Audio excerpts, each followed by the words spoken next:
Hello दोस्तों, hi, welcome to DR genius academy. आप हमारे यूट्यूब चैनल पर बहुत बहुत स्वागत है आप लोगों का। उम्मीद है आप सब लोग बहुत अच्छे होंगे, शानदार होंगे, जबरदस्त होंगे, जिंदाबाद होंगे।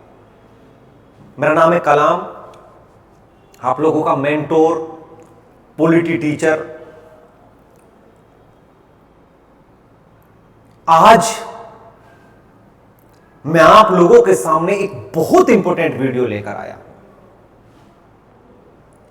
यूपीएससी क्या है,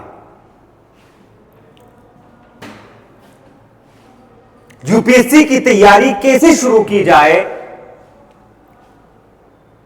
और जीरो से कैसे आप आईएएस बनेंगे।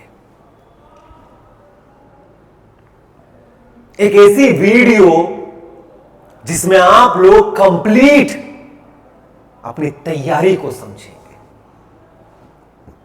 कंप्लीट अपनी चीजों को देखेंगे, और इससे बेहतर आप लोगों के पास कुछ भी नहीं हो सकता है।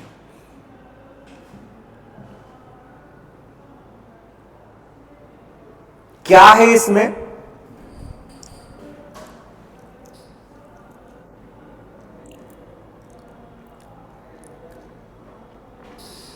कहानी कहां से शुरू होती है, यूपीएससी कहां से निकल कर आया। आप लोग जानते हैं आजादी 1947 में हमें मिली जरूर, लेकिन उससे पहले अंग्रेजों ने 190 साल तक हम पे रूल किया। कुछ किताबों में 200-250 साल भी दिखाए जा सकते हैं, लेकिन जब पहला एक्ट लाया गया, यानी कि 1757 जब पहला बैटल ऑफ प्लासी उन्होंने जीता, तब से लेकर 1947 तक लगभग 190 साल हम पर रूल किया था। और उस वक्त उन्होंने भारतीयों को एडमिनिस्टर करने के लिए, भारत को कंट्रोल करने के लिए, भारत का प्रशासन चलाने के लिए बहुत प्रकार के नियम कानून भी बनाए, बहुत सारे लॉ एक्ट वो लेकर आए, रेगुलेटिंग एक्ट से लेकर 1947 के गवर्नमेंट ऑफ इंडिया एक्ट तक।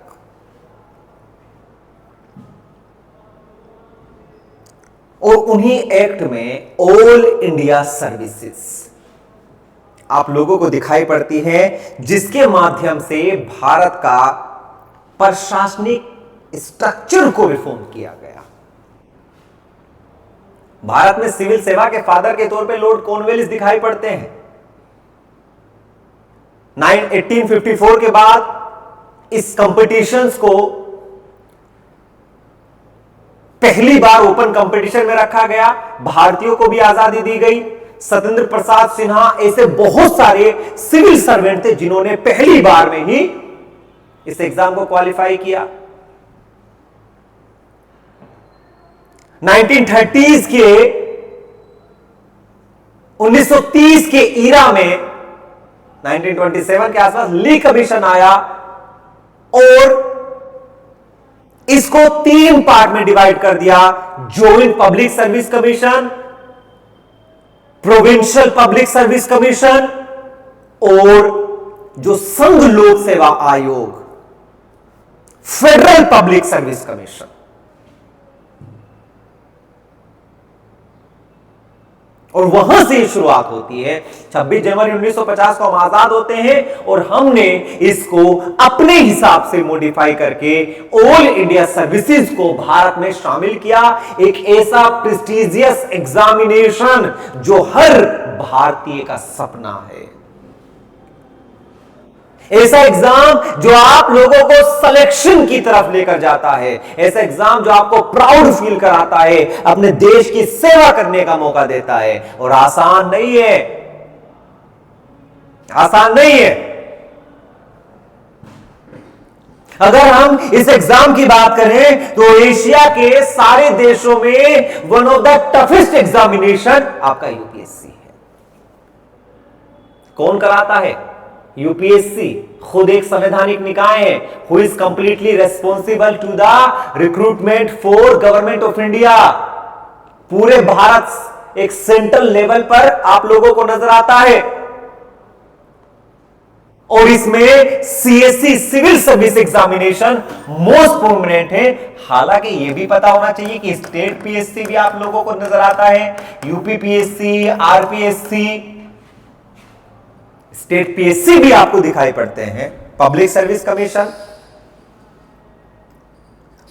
Rajasthan public service commission, MP PSC, Madhya Pradesh public service commission, BPSC, Bihar public service commission.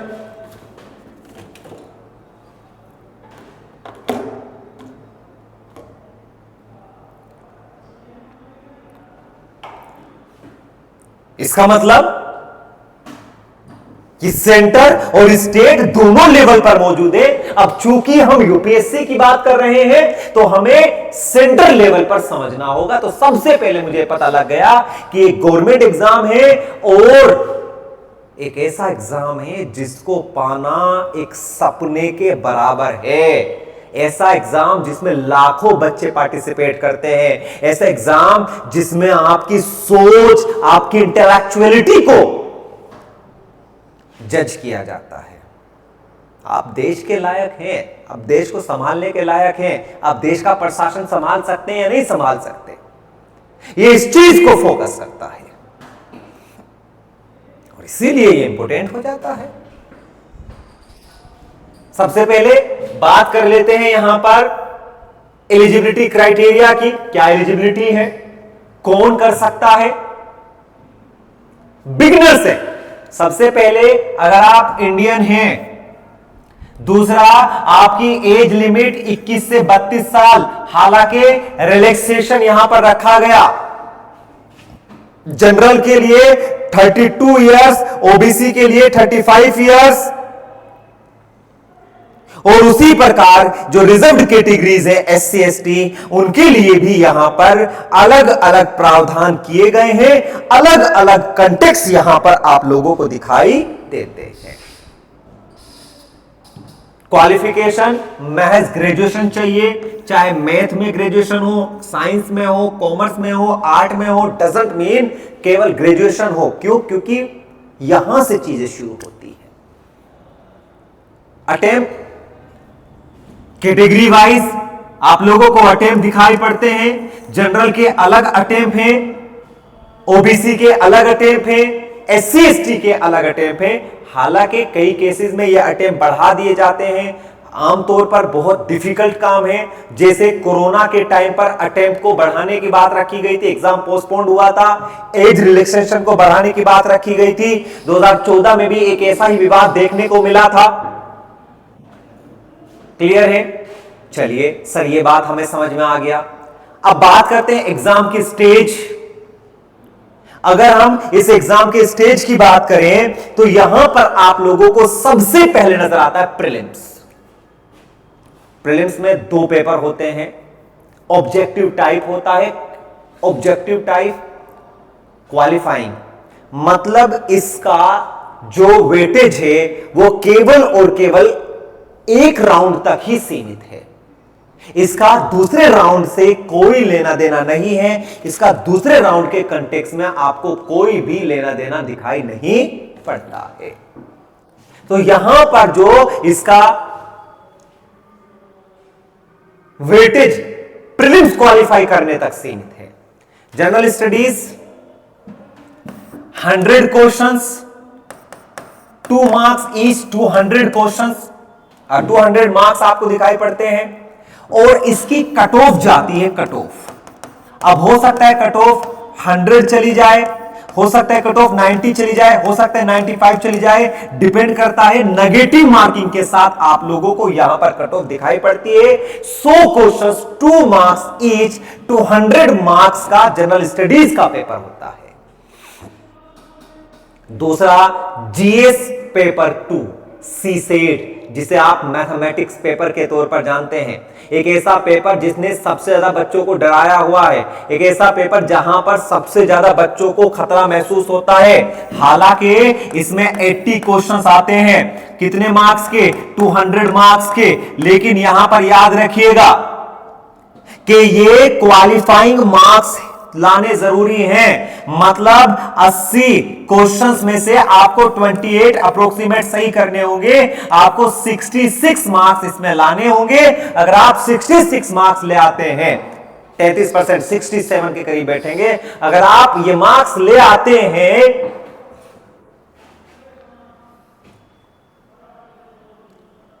तो आपका ये राउंड क्वालिफाई हो जाता है। इससे कट ऑफ नहीं लगती, इससे मेरिट नहीं बनती, इसे केवल और केवल क्वालिफाइंग रखा गया है। इसे केवल और केवल क्वालिफाइंग के कैटेगरी में आप लोग देखते हैं। प्रीलिम्स में 2 ही पेपर हैं, पहले राउंड में 2 ही पेपर हैं, ऑब्जेक्टिव टाइप दोनों होते हैं। GS1 जिसमें जनरल स्टडीज, जिसमें history, geography, polity, current affair, science and tech, सारे के सारे सब्जेक्ट आप लोगों को नजर आते हैं। और GS2 में आप लोगों को यहां पर सीसेट दिखाई पड़ता है, जो क्वालिफाइंग है, याद रखिएगा।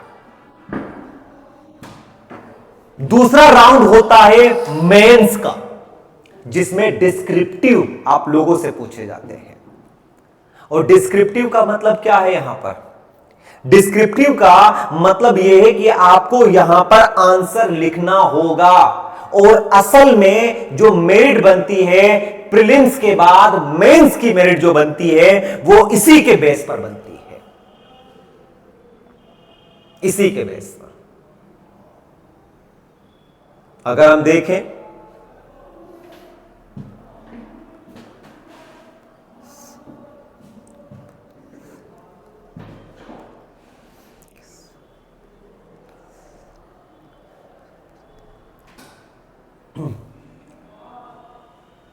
मैक्सिमम मार्क्स ये है।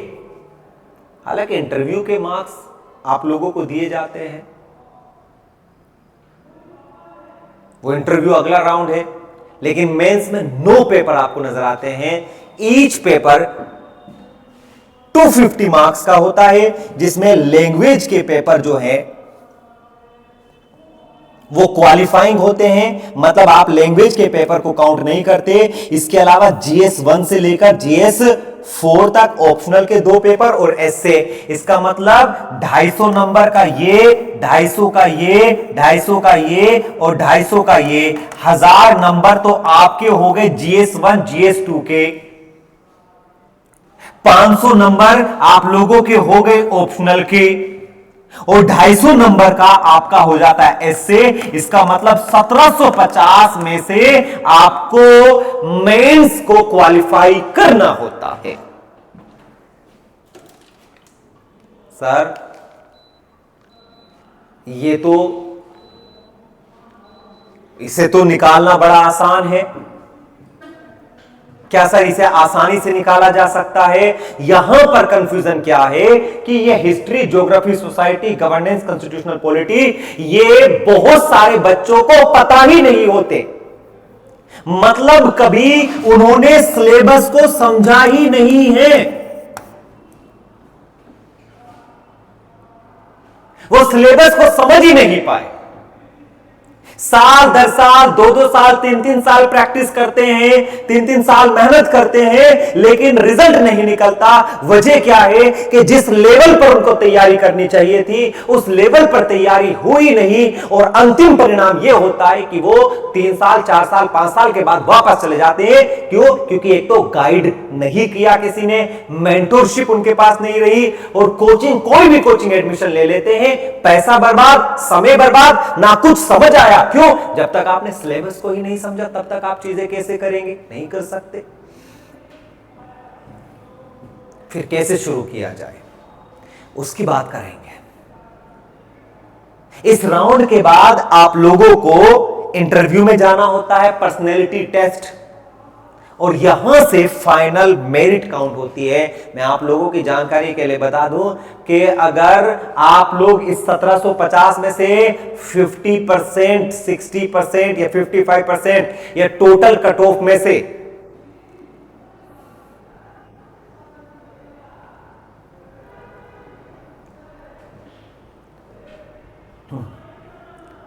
50% मार्क्स भी ले आते हैं, तो आपका सिलेक्शन का उम्मीद 100% हो जाता है, टॉपर बन जाते हैं आप लोग।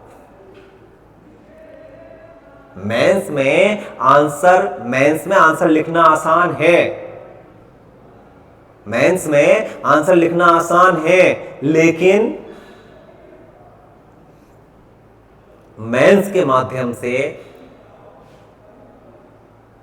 मार्क्स लाना बड़ा डिफिकल्ट है।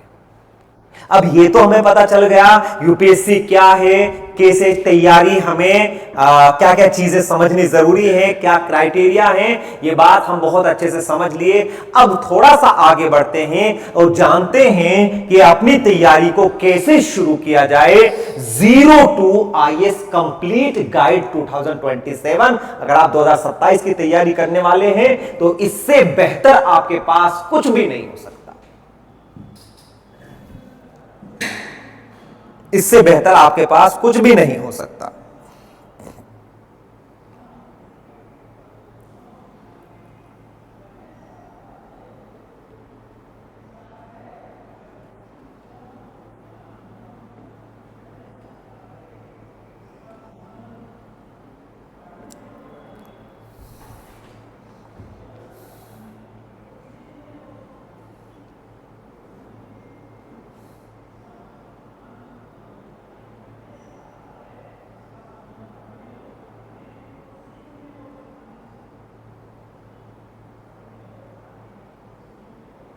क्लियर ये बात?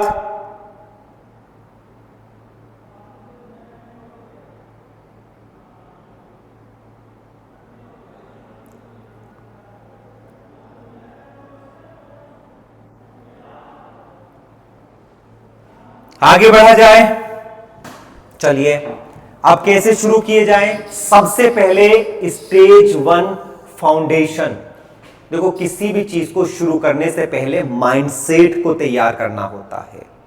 माइंडसेट का मतलब आपको क्या एग्जाम क्वालिफाई करना है, उसको लेकर आपका डिटर्मिनेशन, पेशेंस एंड डिसिप्लिन, तीनों ही चीजें जरूरी है। क्यों? पेशेंस भी जरूरी है, डिसिप्लिन भी जरूरी है और डिटर्मिनेशन। मैं इस एग्जाम को निकालूंगा, मेरे पास कोई दूसरा ऑप्शन नहीं है, मुझसे हो जाएगा। पेशेंस लेवल, फेल्योर और बाकी चीजों को भी यहां पर देखना होगा। डिसिप्लिन, क्योंकि अगर आप देश की सेवा करना चाहते हैं तो आपको खुद को एक बेहतरीन डिसिप्लिनर के तौर पर दिखाना होगा। अनुशासन ही सफलता की पहली कुंजी है। अनुशासन सफलता की पहली कुंजी है। टाइम मैनेजमेंट दूसरा इसी का, जिसमें डेली शेड्यूल, कितने घंटे आप पढ़ रहे हैं। यहां पर घंटों से मतलब नहीं है, यहां पर इफिशिएंट मैनर में पढ़ने से मतलब है। आप किस तरीके से पढ़ रहे हैं, आपके घंटे कितने हैं, इफिशिएंटली कितना निकाल पा रहे हैं। डेली शेड्यूल, टास्क बनाकर, ऐसा नहीं कि सुबह से लेकर शाम तक लगे पड़े हैं, आउटकम 0। सुबह से शाम तक आप 0 पर काम कर रहे हैं, ये बहुत इंपॉर्टेंट है, इससे भी नकारा नहीं जा सकता। तीसरा, सबसे बड़ी गलती और सबसे जरूरी चीज वो क्या है कि बच्चे सिलेबस को समझते ही नहीं है। वो ना कभी वेबसाइट विजिट करते, ना उन्हें सिलेबस का पता होता। तो सबसे पहले सिलेबस को समझें। मैं ऐसे बहुत सारे बच्चों को जानता हूं जो पिछले कई सालों से तैयारी कर रहे हैं और उन्हें अब तक यह नहीं पता कि किस पेपर को कौन से सब्जेक्ट कहां पर मेंशन है, कौन से सब्जेक्ट है। यह भी बहुत इंपॉर्टेंट है, इसमें कोई आपत्ति नहीं होनी चाहिए। Stage 2 basic education. अगर आप यूपीएससी की तैयारी कर रहे हैं तो आपको अपनी बेसिक एजुकेशन पर काम करना होगा। क्लास 6 to 12 का एनसीईआरटी पढ़ना होगा। हिस्ट्री, ज्योग्राफी, पॉलिटी, इकोनॉमी से बेस मजबूत करना होगा। अगर आपका बेस मजबूत नहीं है तो मतलब आप इस जंग में आगे बढ़ ही नहीं सकते।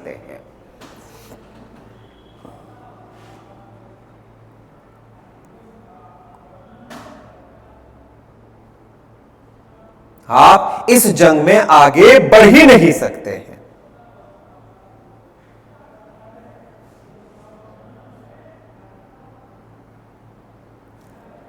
तो आपके लिए जरूरी है कि अपने बेसिक कंसेप्ट्स पर, और ऐसी बहुत सारी कोचिंग्स हैं जो आप लोगों को बहुत ज्यादा एक्स्ट्रा मोटिवेट कर देती कि एनसीईआरटी से कुछ नहीं होता, आइए पढ़िए, स्टैंडर्ड कोर्स ज्वाइन कर लीजिए और चलते हैं आगे। नहीं, जब तक आपके बेसिक कंसेप्ट तैयार नहीं होंगे, जब तक आप बेसिक्स पर काम नहीं करेंगे, तब तक आपकी चीजें बेहतर हो ही नहीं सकती है। Newspaper, the Hindu, Indian express, या दैनिक जागरण का नेशनल एडिशन, आप लोगों को न्यूज़पेपर को भी पढ़ने की आदत डालनी होगी। Current affair, monthly magazine, government website, इनको भी रेगुलर बेसिस पर विजिट करना होगा। और विजिट करने का मतलब क्या है? विजिट करने का मतलब यह है कि इनसे आप लोगों को आउटकम निकालने होंगे, थोड़ा थोड़ा सा अपने माइंड को डेवलप करना होगा, माइंड मैकअप करना होगा कि आपको सिलेक्शन चाहिए तो किस तरीके से सिलेक्शन लिया जाएगा। अगर सिलेक्शन चाहिए तो किस तरीके से ये सिलेक्शन लिया जाना है, उसके लिए कौन सी किताबें, कौन सी चीजें पढ़नी होंगी। अगर बेसिक मजबूत है, आपने बेस फाउंडेशन, जितना बेहतर फाउंडेशन होता है घर उतना ही बेहतर होने की उम्मीद होती है। तो फाउंडेशन पर यहां पर काम करना जरूरी है। स्टेज 3 क्या कहती है? स्टेज 3 कहती है कि भाई आप लोग डिटेल स्टडी बहुत डीप जाकर पढ़ेंगे, नोट मेकिंग। बच्चे क्या करते हैं? बच्चे क्लास सभी कर लेते हैं, और क्लास करने के बाद आमतौर पर नोट्स किसी के कॉपी कर लिए, नोट्स किसी और से ले लिए, या किसी भी तरीके से जब नोट्स उन्होंने ले लिए तो फिर ना तो उनके खुद के व्यूज उसमें शामिल हुए, ना ही वो खुद के तरीकों से इसमें किसी चीज को रिप्रेजेंट कर पाए।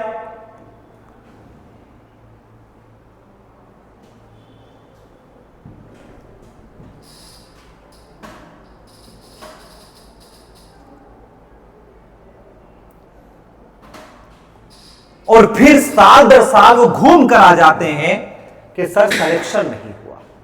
ना होने की सिंपल सी वजह यह है कि आपने कभी खुद के नोट्स बनाए ही नहीं है।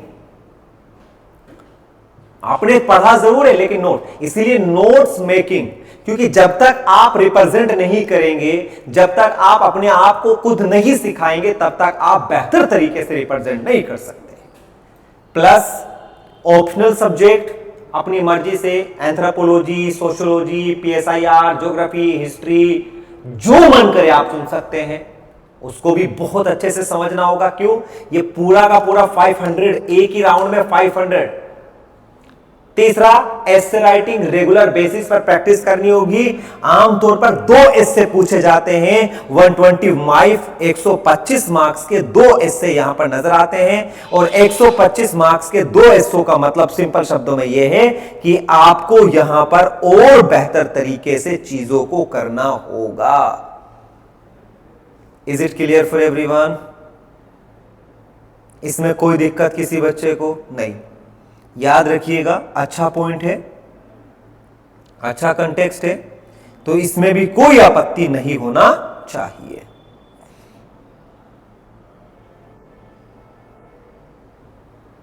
आगे बढ़ा जाए।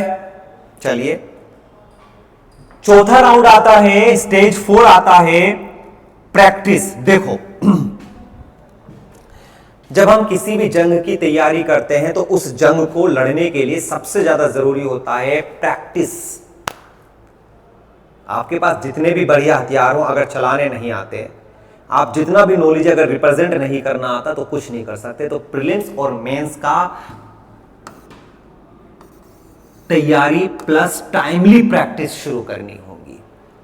जितने भी मैक्सिमम मॉक टेस्ट आप दे सकते हैं, मेंस के मॉक टेस्ट दे सकते हैं, आंसर राइटिंग अपने मेंटोर को डेली बेसिस पर प्रैक्टिस करके दिखाइए आंसर राइटिंग का, फीडबैक लीजिए और इसके साथ साथ पिछले सालों के पेपर को उसके ट्रेंड को एनालाइज कीजिए।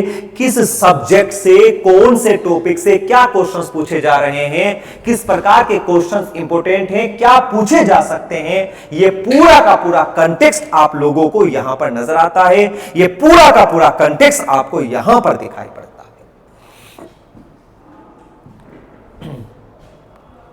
ट्रेंड को समझना जरूरी है, क्योंकि जब तक आपको यही नहीं पता कि यूपीएससी क्या पूछ सकता है, आप लोग क्या ही तैयार करेंगे। भेड़ चाल नहीं करनी कि गधों की तरह लगे पड़े हैं सुबह से शाम तक स्टडी नहीं, स्मार्ट स्टडी। वक्त बदल रहा है, आपको ये समझना होगा कि आपका कंपटीशन किससे है, आपको ये जानना होगा कि आपको किस तरीके से चीजें तैयार करनी है। अगर आपने ये नहीं समझा तो मतलब बहुत दूर हो, मतलब बहुत दूर हो, और दूर हो तो कहीं ना कहीं इसका खामियाजा भी भुगतना पड़ सकता है। साल, 2 साल, 3 साल के बाद समझ आता है कि कहां पर गलतियां हुई हैं, और वो गलतियां आसानी से तो ठीक नहीं हो सकती। स्टेज 5 कहती है पर्सनैलिटी डेवलपमेंट, कम्युनिकेशन स्किल्स। भैया जब तक आपके अंदर कॉन्फिडेंस ही नहीं होगा कि आप लायक हैं, आप कर सकते हैं, जब तक आपके कम्युनिकेशन स्किल्स बेहतर नहीं होंगे, तब तक आप यूपीएससी के सपने को ना देखें तो बेहतर है। क्योंकि ये जो इंट्रोवर्ट, सर मैं इंट्रोवर्ट है, मैं कुछ नहीं कह पाता हूं, मैं अपनी चीजों को नहीं बता पाता हूं, तो उससे काम नहीं चलेगा। यहां पर आप लोगों को खुद से इन चीजों को एक्सप्लेन करना होगा, आपको यहां पर चीजों को एक्सप्लेन करना आना चाहिए। ये बात याद रखिएगा, इसमें कोई दिक्कत नहीं। मॉक इंटरव्यू, अगर आप लोग आगे बढ़ते हैं विद एक्सपर्ट, बॉडी लैंग्वेज पर कैसे काम किया जाए, क्या बोलना चाहिए, कहां खामोश होना चाहिए, किस तरीके से चीजों को किया जाए, ये पूरा का पूरा आप लोगों को यहां पर नजर आता है, ये पूरा का पूरा आप लोगों को यहां पर दिखाई पड़ता है। ये भी बहुत इंपॉर्टेंट है, इसको भी नकारा नहीं जा सकता। और फाइनल, अंतिम, जिसमें आपके ऊपर काम करना है, नोट गिव। हार सक्सेस का एक ऐसा रूप है जो अगले राउंड में आपको सक्सेस दिलाएगा। नोट गिविंग अप, हार नहीं माननी जब तक सिलेक्शन ना हो जाए। और सिलेक्शन लेना है तो खड़े रहना पड़ेगा। किसी भी जंग को लड़ने के लिए हौसला और हार ना मानने का जज्बा जीत दिलाता है। प्लस हेल्दी लाइफस्टाइल, अच्छा सोएं, एक्सरसाइज करें, बैलेंस्ड डाइट लें। ऐसा नहीं chowmein, burger, I am not saying pizza burger is not good option, लेकिन आपको देखना कि अगर आपकी हेल्थ को सूट कर रहा है अच्छी बात है, नहीं तो छोड़ दीजिए। सोइए अच्छे से, टाइमली सोइए, आदत मत डालिए। ये जो हाइपर टेंशन, ओवर थिंकिंग, ये दुनिया में सबसे बड़ा कारण है इंसान के बर्बाद होने का, और इसी वजह से लगातार चीजें खराब हो रही है। एक समय ऐसा आता है जहां पर आप लोग किसी भी लायक नहीं बचते। क्यों? क्योंकि आपके माइंड ने आपको इतना मैनिपुलेट किया है जिसको किसी भी तरीके से कंट्रोल नहीं किया जा सकता।